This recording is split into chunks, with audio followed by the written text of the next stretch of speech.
It's the grandson of right thought. Scriptures say that there's no greater love than that a man give up his life for his friends. There's no greater love than that. And we know that his word be true.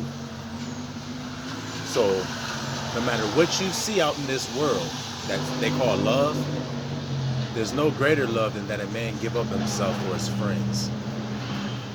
Give up himself doesn't necessarily mean he has to physically die. It means he sacrifices of himself for the benefit of his friend. There's no greater love than that. Say a man doesn't necessarily feel like doing something, but his friend needs it to be done, so he gives up that feeling to do it for his friend. There's no greater love than that. Self-sacrifice. There's no greater love than self-sacrifice. And see, we as the elect, we've been separated from each other. But Abba has made it where we're able to connect with one another now at this hour. We're able to assemble and come together because we can see each other. There was a time we couldn't. There was a time we couldn't hear each other. We were in the world dealing with our own shit.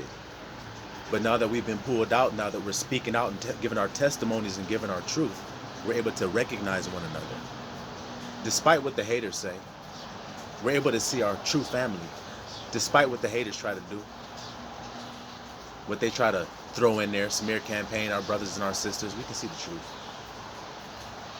And it's time that we give that love to one another. See, we're from the kingdom of heaven.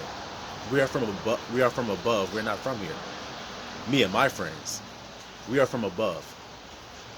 And so, my friends that I'm talking to, it's time that we give that love to one another. Don't worry about what the haters say. Don't worry about what the Canaanites say about us.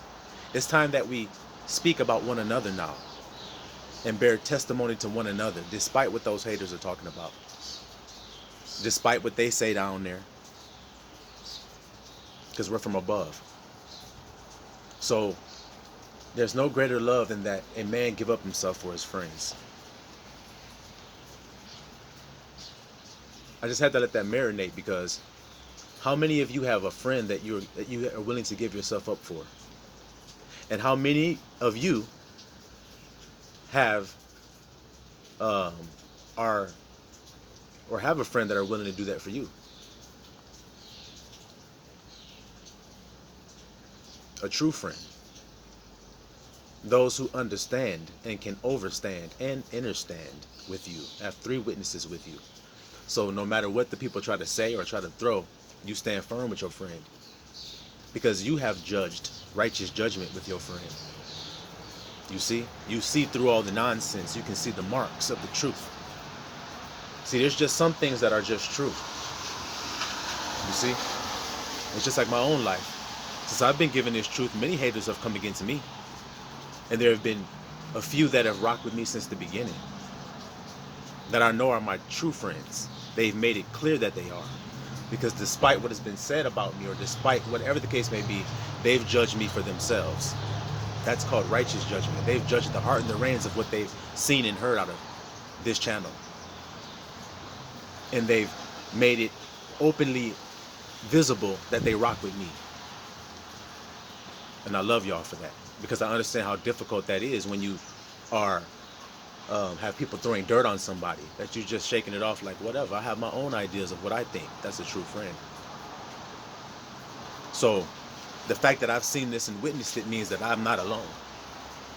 That was that lie that they tried to put on all of us elect, that we were alone. We're not alone. How can we be alone when I'm seeing the marks on my bros?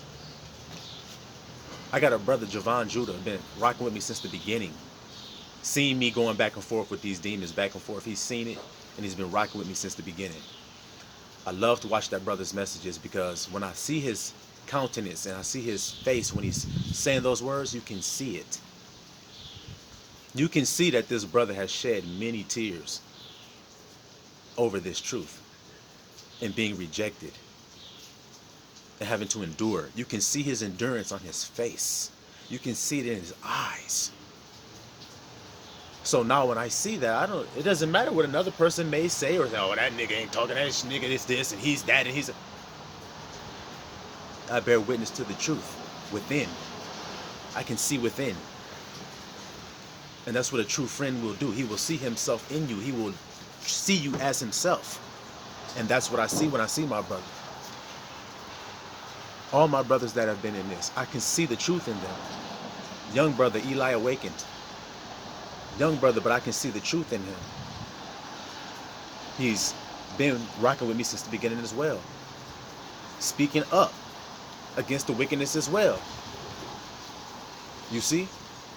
And how do I bear witness to the truth? When I see this young brother, he's encouraging himself in the Lord as David did. What does that mean? That means he's encouraging himself while encouraging you to encourage yourself. He like, man, I'm about to get on my semen retention. I'm about to put these things out of my life. I'm about to get on my basketball and practice and do this and stay focused. Set a goal for myself and then focus on my goals. And that's called encouraging I am. He's building himself up. So what does that mean for him? What does that mean his destination is? Power. He called himself awakened, do he not? Chosen. You see, we bear witness to one another. Many have, like I said, fallen by the wayside. Those are not true friends. He said if they were with me, then they would have stayed with me. They'd still be here now. But since they are not, then they were never with me from the beginning, you see. And that's the truth. And I've seen it myself. Barry Russell, since the beginning. 6, 7 comments like, bro, that's the truth. I've been trying to tell people the same thing. He's been saying this since the beginning with me. Through all the nonsense, through everything. Even when I was going through the drama with my own drama, he stood up in the midst of that and said, man, bro, speak the truth. That's a true friend. That's called giving up himself. He could have had people come at him and be like, man, you're crazy, man. That guy is this and this and this and this and this. It didn't faze, bro. That's a true friend. He gave up himself. You see? And that's a beautiful thing. And it needs to be acknowledged that I'm doing right now. Because I can't keep my mouth shut about it anymore. Peabody. Another individual who just always, now and again, speaking facts. It's truth. Since the beginning. Amon. 777, I think, something like that. Since the beginning. Truth. Facts, bro. Despite whatever else has happened around me, these people are like rocks. They're like Peter. They don't swing. They're like, truth is truth. Damn every damn thing else. Those are my friends. You see? Kim Price, since the beginning, shouted me out on his videos, saying if you want to learn something, go to Grandson of Right Thought, you will. That's a true friend. Judging me by the heart and the reins of what he has heard and seen. Not outward appearance, not what he has heard or seen. What does the scripture says? God judges as man doesn't judge. Man judges outward appearance. Abba Yah searches the heart and the reins. He says, do not judge with the eyes, the seeing of the eyes, or the hearing of your ears, but judge righteous judgment. These bros I've just described to you have judged righteous judgment of me. The heart and the reins of me. You see? Proving that they are true friends. And see, it's not even about me personally. They are true friends of the truth. They are friends of the truth. And that makes them joint heirs alongside of me. You see? Who else? Since we giving shout outs right now while we chilling, listen to this rain. But it's been hot, y'all. It was like 90 degrees yesterday. It was hot. Now it's raining and it's cooled off, so I'm enjoying this nice breeze out here, y'all, for real. But who else, man? Big Heart. Rocking in the truth since the beginning, not swayed. Not swayed. Even the hard truths. Who else? Henry Eberhardt, I think. Henry, another one.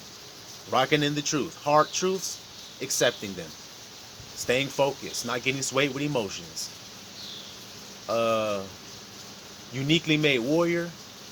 Another one, rocking in the truth since the beginning. Not swayed, not caring. Raw facts and truth.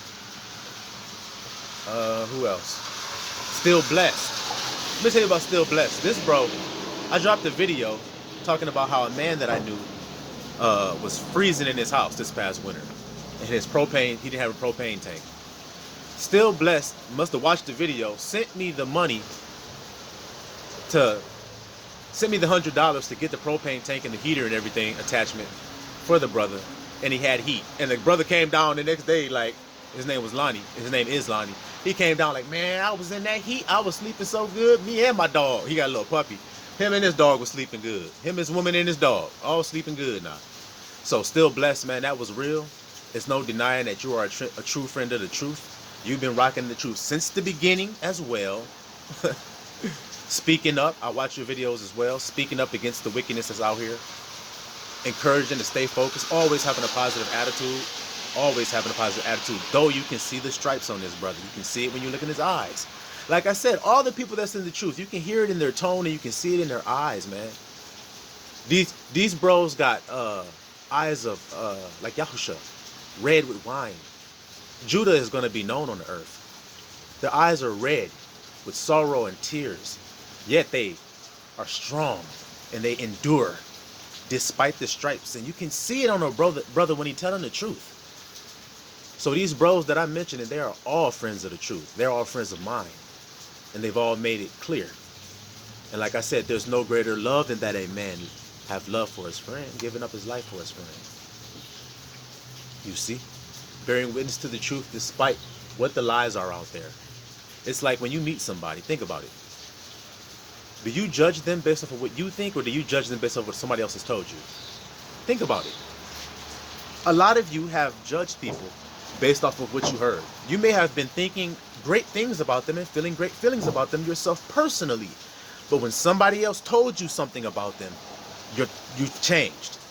That's not righteous then, according to scripture. You see? That's not a true friend. You weren't a true friend then. You were fake. You see? Because you didn't judge by the heart and the reins of the person you were looking at. You judged by the hearing of your ears. That's not righteous judgment. That's actually wrong judgment. It's wrong thinking to do that. Because shouldn't your spirit be able to be your guide? Shouldn't that be your test? Is go within and ask I am about this person? And shouldn't that be the test that you put this person through? Abba Yah revealed this person to me, not that person revealed this person to me from outside of myself. I'm going to judge. Because Yahushua said this. He said, there was a man who was on a journey and he had taken some money with him. And he had got beat up and robbed. Beat real bad, almost to the point of death. And he was robbed. And he was laying on the side of the road. He was an Israelite. And it said, these men passed him by, but they didn't help him. One of them was even a priest. He didn't help the man. But a Samaritan helped the man.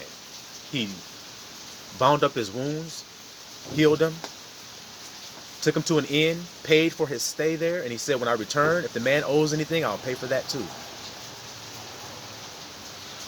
That's his friend.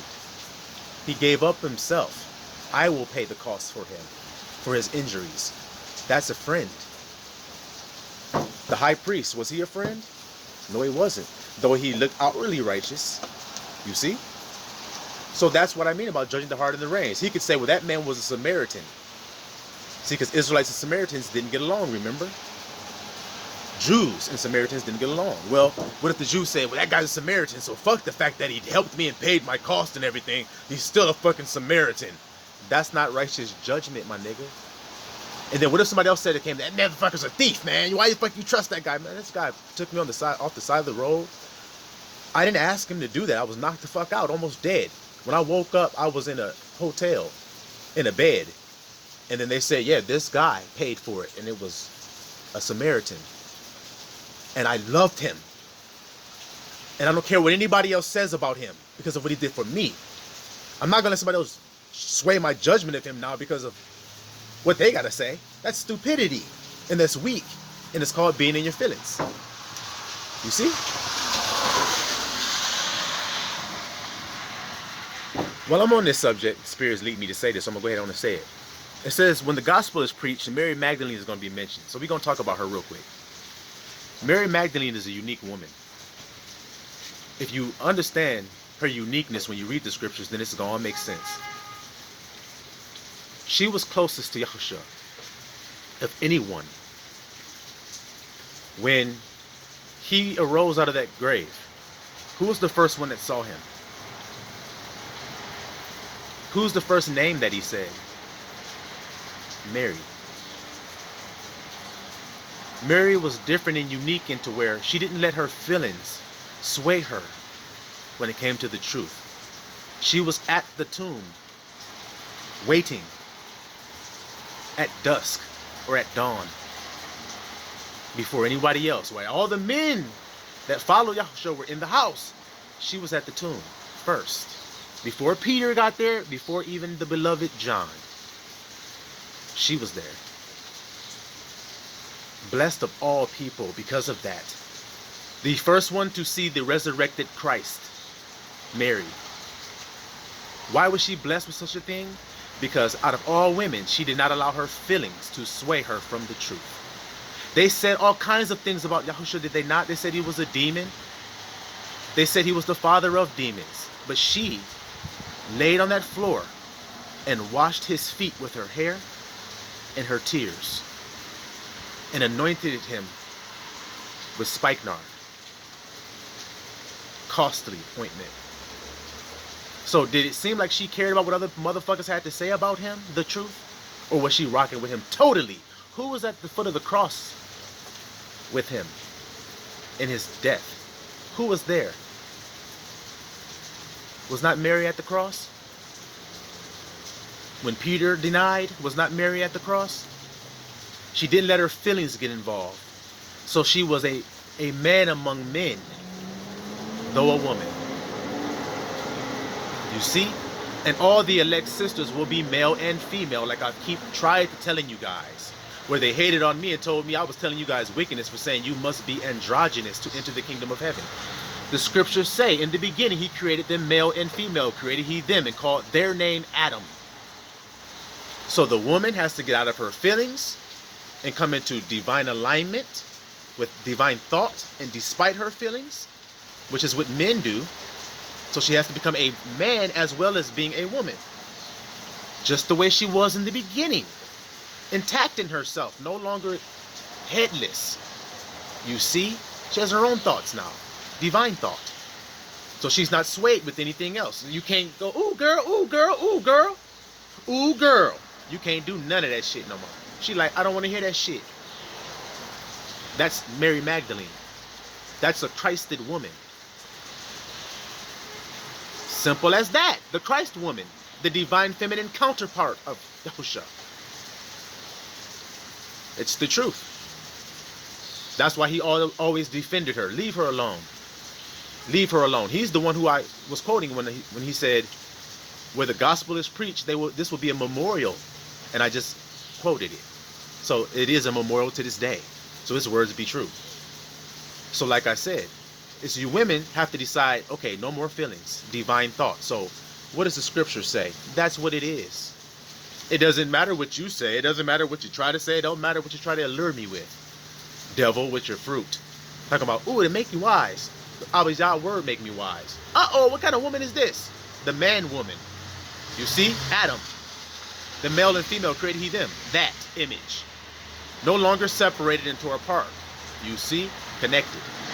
What does the man have to do? He has to come out of his rational, what do you call it? Rational, logical thinking. To accept spirit, which is truth. Which is knowing from within, or intuition, which is true feeling. See? So he has to accept his feminine part, which is the recipient of truth, which is feeling. That's who receives the truth in a man. It's his spirit. That's why it says our spirits bear witness. So though it may not even look like what it actually is, we know it is within ourselves because our spirits are the recipient of the truth within us, the female within the man. If he denies that, then he denies truth. When he looks at it, he judges right there what he sees. I judge the facts of science. That's the man, ain't it? So you see, you can't get around none of this truth. This is truth on top of truth on top of truth with crystal clarity. And those who bear witness to the truth know that. So they are my true friends, and they have let me know that they are. I was just chopping up with a bro this morning. He was clowning me about my jump shot and shit. Because I told him I couldn't shoot threes. We was talking about basketball. Me and Planet Pat, we was talking about basketball. And I'm like, bro, I had to shoot a running gun. He was clowning me for that. He was like, a running gun? What? I'm like, I got to be moving when I shoot the jump shot. I can't just shoot a set shot. Like, for some reason, that always made my timing get thrown off or something. Like, when I had to sit there, like, and catch the ball and just jump and shoot it, it was going to be a brick every time, man. I don't know what that was. I'm like, I can shoot it when I'm moving. Like Rip Hamilton, I had a mid-range game like his. I could just run around and catch the ball on the run, jump, and shoot. Oh, it's going in. Mid-range. But the three-point shot, my percentage like 0.1 on the three-point shot. Like, if you had attributes on the game and you had the grandson on there, three-point would be like 2. They'd be like, damn, he don't never make this nigga. Damn. This nigga don't never make threes. Don't shoot a 3 with him. He gonna be broke. He gonna be broke. So Planet Pat was clowning me about this shit, man. But like, what I was saying about this is that we're able to see the truth in each other. Where he was talking about, he ain't got that problem. When he cold with that rock, he can shoot that shot. So I'm like, well, you're gonna have to teach me. He like, well, you cold with making beats, so you're gonna have to teach me how to make beats. Mutual benefit. You see what I'm saying? Love one for another. That proves who the bros really are. Support one another, truly. Loving one another. Seeing the differences and not hating. We're gonna say, oh, nigga, damn, you hating on me because you say you got a cold jump shot and I don't? Man, fuck that shit. I thought you was cool. Get all of my feelings and shit. Get on YouTube and rant and rave about his ass or something. No, I'm gonna be like, okay, yeah, hell yeah, that's gonna make me colder. You gonna help me be colder. I already got the beats down. I ain't gotta work at that. I'm cold with that. But I'll be colder if I can shoot that 3-pointer. You see? Just like he like, I can shoot the 3-pointer, but I ain't got the beat. So I'll be colder if you can teach me that. Instead of hating on me, shit, I can't do this shit, you can. What the fuck, man? Fuck this shit. Just because y'all niggas some haters don't mean the elect are. We're elect, so we don't hate. We love. We're chosen to do so. So we see each other now, man. So all friends, love friends, unite. All the colors of the rainbow, all the chakras, all of us unite. Silouan family.